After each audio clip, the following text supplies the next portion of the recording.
Hi, hello, வணக்கம் மக்களே! நான் உங்கள் இன்ட்ரோவர்ட் பொண்ணு. இன்னைக்கு நம்ம சுஜாதா அவர்கள் எழுதிய என் இனிய இயந்திரா அப்படிங்கிற கதையுடைய தொடர்ச்சியை தான் கேட்க போறோம். இது பார்ட் 8. இதுவரைக்கும் நடந்திருக்கிற கதைக்கான லிங்கையும் பிளேலிஸ்ட்கான லிங்கையும் டிஸ்கிரிப்ஷன்ல கொடுத்திருக்கேன். அதை கேட்டுட்டு இதை கேட்டாதான் கதை புரியும். இந்த கதையில வர கதாபாத்திரங்களுடைய பெயர்கள் எல்லாம் சின்னதாவும் சிமிலர் சவுண்டிங்கா இருக்கிறதுனால அதை மட்டும் குவிக்கா ரீகேப் பண்ணிடலாம். கதையுடைய கதாநாயகி நிலா. நிலாவுடைய கணவன் சிபி. நிலாவுடைய வீட்டுல தங்கறதுக்காக அரசாங்கத்தால் அலோகேட் பண்ணப்பட்ட நபர் ரவி. ரவியுடைய நாய் ஜீனோ. இது நிஜமான நாய் கிடையாது, ஒரு இயந்திர நாய். தானே பல விஷயங்களை கத்துக்க கூடிய, பல புத்தகங்களை படிக்கக்கூடிய ஒரு நாய். ரவி மக்கள் ஆட்சி திரும்ப வரும் கழகம் ம.தி.க. அப்படிங்கிற கழகத்துல ஒரு உறுப்பினரா இருக்கான். இந்த ம.தி.க.உடைய கிட்டத்தட்ட தலைவன் மாதிரியான ஒரு பர்சன் மனோ. அப்புறம் கடைசியா ஒரு கேரக்டர், இந்த நாட்டையே ஆளுகின்ற ஒரு பெரும் தலைவன் ஜீவா. இப்போ நம்ம கதையை கண்டினியூ பண்ணலாம்.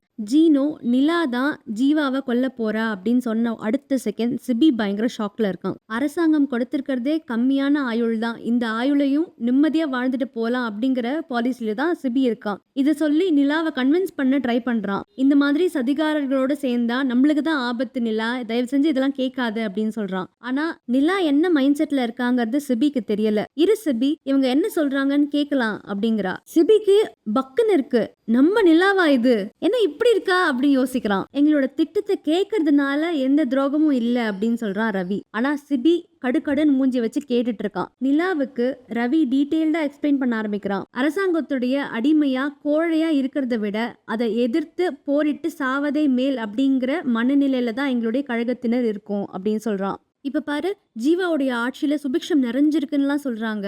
ஆனா அதுக்காக நம்மளுடைய உரிமைகள் எல்லாம் எவ்வளவு விட்டு கொடுத்துருக்கோம் தெரியுமா? நம்மளுடைய அடிப்படை உரிமைகளை விட்டு கொடுத்ததுக்கு அப்புறம் தான் நம்மளுக்கு கிடைக்கிற உணவு, வீடெல்லாம். ஜீவாவுடைய ஆட்சியில நம்ம எல்லாருமே இந்த ஜீனோ மாதிரி இயந்திரங்கள் தான். யோசிச்சு பாரு, கவிதை பாடக்கூடாது, பாட்டு பாடக்கூடாது, ஸ்போர்ட்ஸ் எல்லாம் விளையாடக்கூடாது, இது எல்லாமே அரசு சொல்ற மாதிரி தான் நடக்கணும் அப்படிங்கிற ஒரு விதியும் இருக்கு. கலைக்கு கூட அரசு இவ்ளோ தடை விதிக்கும்னா என்ன அர்த்தம் இல்ல? இப்ப பாரு, உனக்கு அனுமதி கொடுத்திருக்காங்க, ஆண் குழந்தை தான் பெத்துக்கலாம் அப்படிங்கிற மாதிரியான ஒரு அனுமதி. பெண் குழந்தை பிறந்தா என்ன பண்ணுவாங்க நிலா? கொன்னுடுவாங்க. இதுதான் சுதந்திரமா? இதுதான் சுபிக்ஷமா அப்படின்னு கேக்குறான். இதெல்லாம் நிலா கிட்ட சொல்லி என்ன பிரயோஜனம்? நீங்களும் உங்க கழகமும் நீங்க என்ன வேணா பண்ணிக்கோங்க, எங்களை விட்டுருங்க அப்படிங்கிறான் சிபி. ஆனா நிலா அங்கேருந்து நகர்ற மாதிரி இல்ல.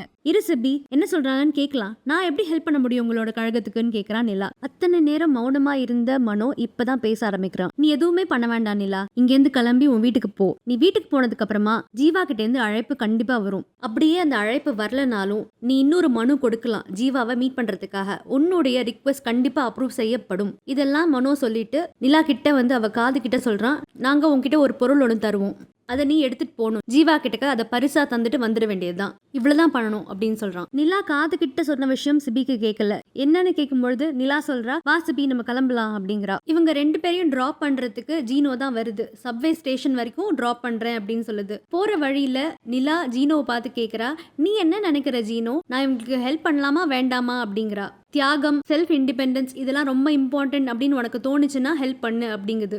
சிபிக்கு செம்ம கோவம் வருது. ஒரு நாயை கேட்குற, என்கிட்ட கேட்க மாட்டியா அப்படின்னு கேட்குறான். ஜீனோ சொல்லுது, நீ தான் அவ கேட்காமே எல்லா அட்வைஸையும் பண்ணிட்டியே அப்படிங்குது. கிளம்பும் பொழுது ஜீனோ சொல்லுது, நான் வென்ஸ்டே அன்னைக்கு உங்க வீட்டுக்கு வரேன், என்னோட புக் ஒன்று அங்கே மறந்து வச்சுட்டு வந்துட்டேன், அதை எடுக்க வரணும் அப்படின்னு சொல்லுது. ட்ரெயின்ல போகும்பொழுது நிலா சிபி கிட்ட பேசவே இல்லை. சிபி கொஞ்சம் தயங்கி நிலா கிட்ட பேசுறான். வீட்டுக்கு போன உடனேயும் காவல்காரர்கள்லாம் வந்து நம்மளை கைது பண்ணுவாங்க, நிறைய கேள்விகள் கேட்பாங்க, நம்ம இந்த சதியை பத்தின இன்ஃபர்மேஷன் எல்லாம் சொல்லிடுறது தானே நல்லது அப்படிங்கிறான். நிலாக்கு ஆச்சரியமா இருக்கு, சிபி நீ இவ்ளோ கோழையா அப்படிங்கிறா. கோழெல்லாம் இல்ல நிலா, அவங்க கிட்ட இருந்து உண்மையை மறைக்க எனக்கு விருப்பம் இல்லை அப்படின்னு சொல்றான். ஏன் எப்படி அப்படின்னு கேட்கும்பொழுது அவன் சொல்றான், எனக்கு உயிர் வாழ ஆசை நிலா, நம்மளுக்கு இருக்கிறதே கொஞ்ச நஞ்ச ஆயுள் தான், அதுலயும் இந்த மாதிரியான கான்ட்ரவர்சிஸ்ல நான் மாட்டிக்க விரும்பல அப்படின்னு சொல்றான். நிலாக்கு சிரிப்பு வருது. அவ கேக்குறா, நீ அவங்கள காட்டி கொடுத்துட்டா உன்னை சும்மா விட்டுருவாங்க நீ நினைக்கிறியா? அவ்வளவு பெரிய சர்வாதிகாரியான ஜீவாவே கொல்ல துணிஞ்ச ஒரு கழகம் உன்னை மட்டும் சும்மா விட்டுரும் நீ நினைக்கிறியா அப்படின்னு கேக்குறா. சிபிக்கு ரொம்ப குழப்பமா இருக்கு, நான் இப்ப என்ன செய்யணும் அப்படின்னு கேக்குறான். இந்த சதியை பத்தின எந்த இன்ஃபர்மேஷனும் போலீஸ் கிட்ட சொல்ல வேண்டாம், நான் சொல்றபடி கேளு அப்படின்னு சொல்றா. சிபி தயங்கி சரி அப்படின்னு ஒத்துக்கிறான். இவங்க நினைச்ச மாதிரியே வீட்டுக்கு போன அடுத்த செகண்ட் போலீஸ் மென் வந்துடுறாங்க. நிலா சொல்றா, நாங்க இப்ப ரொம்ப டயர்டா இருக்கோம், நாளைக்கு மார்னிங் அரெஸ்ட் பண்ணிக்கோங்க, நீங்க அது வரைக்கும் இங்கே தங்கலாம், நாங்க எங்கேயும் போயிட மாட்டோம் அப்படின்னு சொல்றா. அந்த காவலர்கள் அங்கதான் தங்குறாங்க. சிபி நல்ல கொரட்டை விட்டு தூங்கிடுறான். ஆனா நிலாக்கு சுத்தமா தூக்கமே வரவே இல்லை. கடந்த சில நாட்களா நடந்த எல்லா விஷயங்களையும் யோசிச்சு பாக்குறா. ஜீவாவை எப்படி கொல்ல முடியும், நம்ம மனசுல நினைக்கிறது கூட அவரால் கண்டுபிடிக்க முடியும் அப்படின்னு சொல்றாங்களே, அவரை எப்படி கொல்ல முடியும் அப்படின்லாம் யோசிக்கிறா. ஏதேதோ யோசிச்சு அவளை அறியாமே தூங்கிடுறா.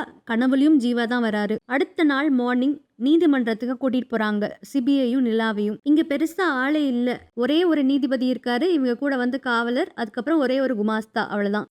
நீதிபதி இவங்க மேல போடப்பட்ட எல்லா குற்றங்களையும் படிச்சு காமிச்சிட்டு இதுக்கெல்லாம் ஒத்துக்கிறீங்களா அப்படின்னு கேக்குறாரு. சிபி என்ன சொல்றா, நீங்க படிச்சதுல நாங்க போன வாரம் செஞ்ச விஷயங்கள் எல்லாம் உண்மைதான், ஆனா நாங்க எந்த சதியும் பண்ணல. நாங்க பெங்களூர் போனோம், அங்க அரசாங்கத்தோடைய வண்டியில தான் தப்பிச்சு வந்தோம், இதெல்லாம் உண்மைதான். ஆனா இது நாங்களா செய்யல, இதெல்லாம் செய்ய தூண்டியது ஒரு நாய், அது ஒரு இயந்திர நாய், அதுக்கு சொந்தக்காரன் ரவி. இவங்க 2 பேரும் இங்க வராத வரைக்கும் இங்க மேல சுமத்தப்பட்ட பழி எதுவுமே உண்மைன்னு நிரூபணம் ஆகாது அப்படின்னு சொல்றான். நீதிபதி என்ன சொல்றாரு, அவங்க 2 பேரும் எங்கன்னு கேக்குறாரு. காவலர் உடனே அவங்க 2 பேரும் தேடிட்டு இருக்கோம் அப்படின்னு சொல்றாரு. அவங்க 2 பேரும் இங்க வராத வரைக்கும் இது எதுவுமே செல்லாது அப்படின்னு சொல்லிட்டு இவங்க 2 பேரையும் பெயில்ல ரிலீஸ் பண்ணிடுறாரு. இது முடிஞ்சு நிலா ஒரு பார்க்குக்கு போறா.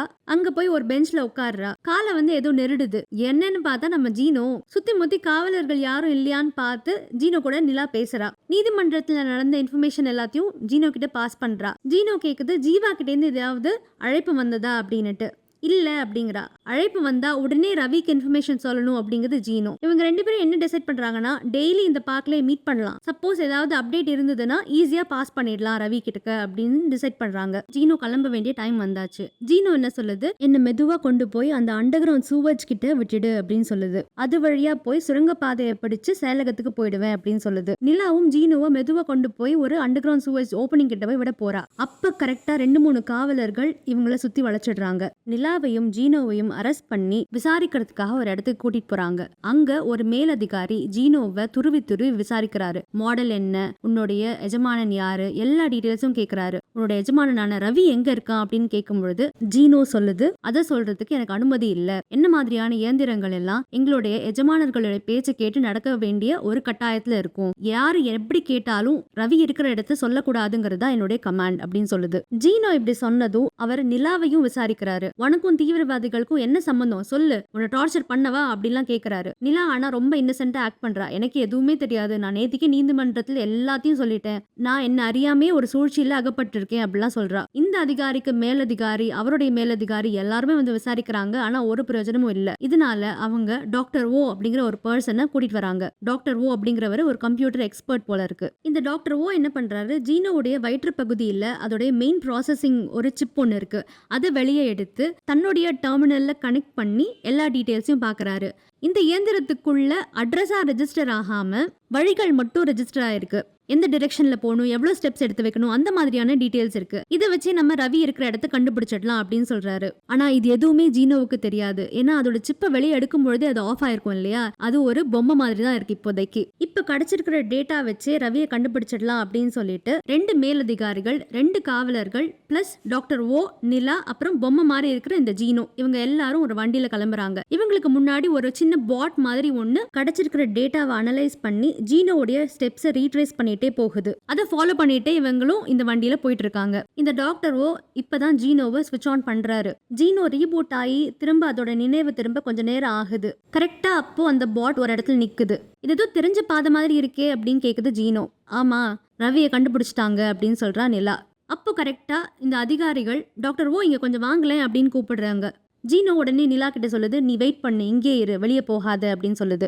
ஜீனோ என்ன சொல்லுது, அங்க ஒரு பாலம் ஒண்ணு தெரியுது இல்லையா, அந்த பாலத்தை கடந்தாதான் ரவியை மீட் பண்ண முடியும். ஆனா அந்த பிரிட்ஜ் கொஞ்சம் ட்ரிக்கியான பிரிட்ஜ், அதுல நடக்கும் பொழுது ரொம்ப கேர்ஃபுல்லா நடக்கணும் அப்படிங்குது. என்னன்னா இந்த பிரிட்ஜை எப்படி டிசைன் பண்ணிருக்காங்கன்னா, ஜீனோ மாதிரியான ஒரு இயந்திரத்தோடைய வெயிட்டை தாங்குற மாதிரி தான் அதை டிசைன் பண்ணிருக்காங்க. ஜீனோவை விட ஒரு ஹெவியான ஆப்ஜெக்ட் அதுல மூவ் ஆகிற மாதிரி இருந்ததுன்னா அதுல ஒரு ட்ராப் வச்சிருக்காங்க. இதை ஜீனோ நிலா கிட்ட எக்ஸ்பிளைன் பண்ணும் பொழுதே அங்க டாக்டர் ஓ, 2 காவலர்கள் பிளஸ் அந்த 2 அதிகாரிகள் எல்லாருமே அந்த பாலத்தை கடக்க ஆரம்பிச்சிடுறாங்க. கிட்டத்தட்ட சென்டர் ஆஃப் த பிரிட்ஜுக்கு போயிடுறாங்க. அப்போ ஒரு பெரிய பிளாஸ்ட் ஒன்று நடக்குது. போச்சு, இதுவும் நிலாவுடைய குற்றங்கள்ல ஒன்னா சேர்க்கப்பட போதா? என்ன நடக்குதுங்க? நிலா ரவியை சந்திச்சாளா? ஜீவாவை கொல்ல முயற்சி பண்ணுவாளா? பார்க்கலாம் அடுத்த எபிசோட்ல. இந்த கதை உங்களுக்கு பிடிச்சிருந்ததுன்னா லைக் பண்ணுங்க, கமெண்ட் பண்ணுங்க, சேனலுக்கு சப்ஸ்கிரைப் பண்ணுங்க. அடுத்த எபிசோட்ல சந்திக்கலாம். நன்றி, வணக்கம்.